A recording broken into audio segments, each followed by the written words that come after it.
Hello दोस्तों, स्वागत है आपका मेरे सैनिक समाचार चैनल में। दोस्तों, आज की वीडियो में बात करेंगे सभी पूर्व सैनिकों, केंद्रीय कर्मचारियों के लिए 3 से 4 इम्पोर्टेंट अपडेट के बारे में बात करेंगे। और दोस्तों, इसमें जो है प्री मेच्योर रिटायरीज जो हैं, जो जेसीओज ओआरस जो प्री मेच्योर रिटायरमेंट जाना चाहते हैं, उनके लिए दोस्तों इम्पोर्टेंट अपडेट है। अब प्री मेच्योर रिटायरमेंट जाने के लिए जो है नियमों में काफ़ी बदलाव आ चुके हैं, और किस तरीके से अब आप प्री मेच्योर रिटायर जाना चाहते हैं तो क्या क्या आपको करना पड़ेगा, उसके बारे में बात करेंगे। दोस्तों, हम बात करेंगे जो अभी नया लेटेस्ट नोटिफिकेशन आया है, जिसमें कि डीए 50% होने पर जो है जो भत्तों में जो है बढ़ोतरी होने जा रही है। साथ ही साथ दोस्तों, क्या डीए जो 50% है वो बेसिक में मर्ज होगा कि नहीं, उसके बारे में जो तथ्यात्मक फैक्ट आ रहे हैं उसके बारे में बात करेंगे। हम बात करेंगे दोस्तों जो पेंशनर्स हैं, जिनके लिए जो अभी सुप्रीम कोर्ट का बड़ा आदेश आया है, जहाँ पे पेंशन में 5,500 से लेकर 3,000 तक की बढ़ोतरी हो रही है। और हम बात कर रहे हैं दोस्तों इसमें नोशनल इंक्रीमेंट का लेकर। और इसके अलावा दोस्तों एक इम्पॉर्टेंट अपडेट जो पीसीडीए का सर्कुलर आ रहा है, वो जो 8वें वेतन आयोग को लेकर, उसके बारे में बात करेंगे। तो चलिए दोस्तों, बात करते हैं आज के इन सभी इम्पॉर्टेंट अपडेट्स के बारे में। दोस्तों, अगर चैनल पर आप पहली बार हैं तो चैनल को ज़रूर सब्सक्राइब करें, जिससे आने वाली हर वीडियो का अपडेट आपको मिलता रहे, और साथ ही साथ बेल आइकन ज़रूर दबाएं। दोस्तों, जो ये महंगाई भत्ता है, ये अगर जो है 50% होता है, इसके ऊपर क्या नियम था, इसके बारे में बात करते हैं। और ये जो है एग्जैक्टली जो सर्कुलर है उससे बात कर रहा हूँ कि it is important to clarify that once the DA exceeds 50%। और ये जब 7th पे कमीशन था तभी ये डिसाइड कर लिया गया था कि क्या होगा अगर डीए आपका 50% क्रॉस करता है। तो it will not automatically merge with basic पे। पहली बात यह था, कॉन्ट्रेरी टू सर्टन रिपोर्ट्स, जो कुछ रिपोर्ट्स थी उसके हिसाब से ये कहा जाता कि ये ऑटोमेटिकली मर्ज नहीं होगा। और 7th पे commission did not propose such a merger. In fact it was 2004। तो ये कहा जा रहा है कि जो 7th पे कमीशन है उस टाइम पे कोई मर्जर की बात नहीं कही थी, लेकिन 2004 में central government implemented the merger of 50% of the DNS allowance with basic पे।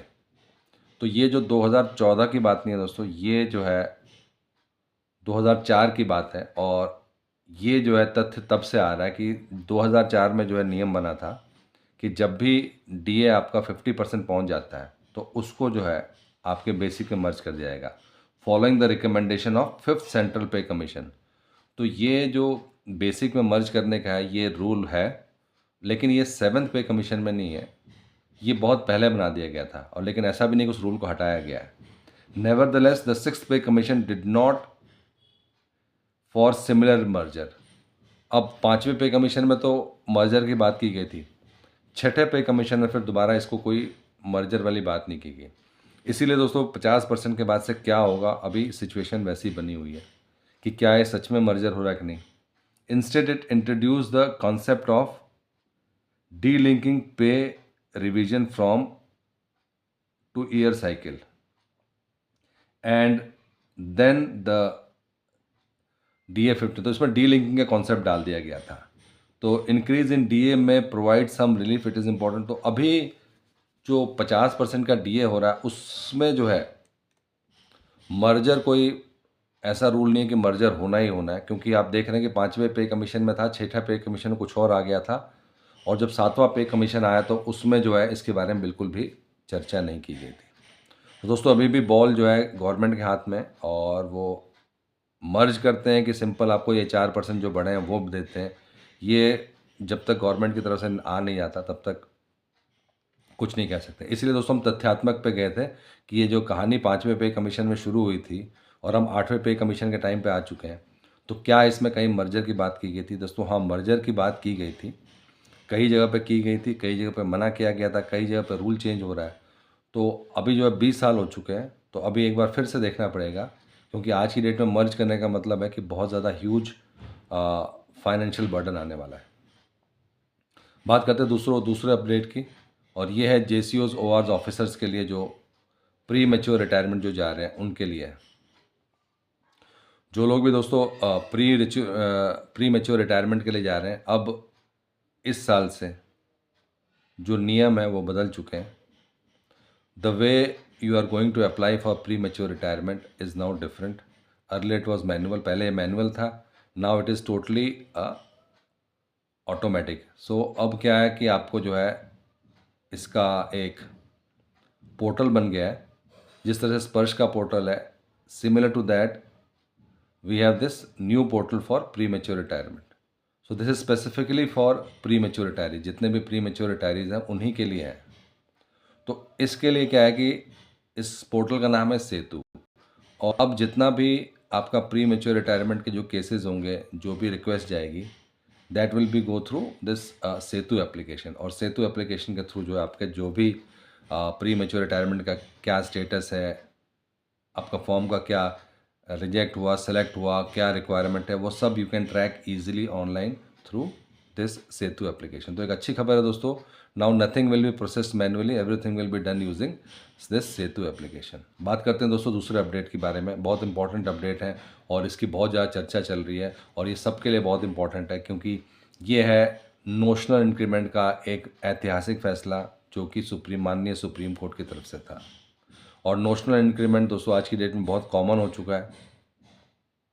जो एक बहुत बड़ी समस्या हुआ करती थी, आज की डेट में जो है नोशनल इंक्रीमेंट, जब से माननीय सुप्रीम कोर्ट का आदेश आया हुआ है, अब आपको जो है नोशनल इंक्रीमेंट बाय डिफ़ॉल्ट मिलेगा, लेकिन उस आदेश के बाद से।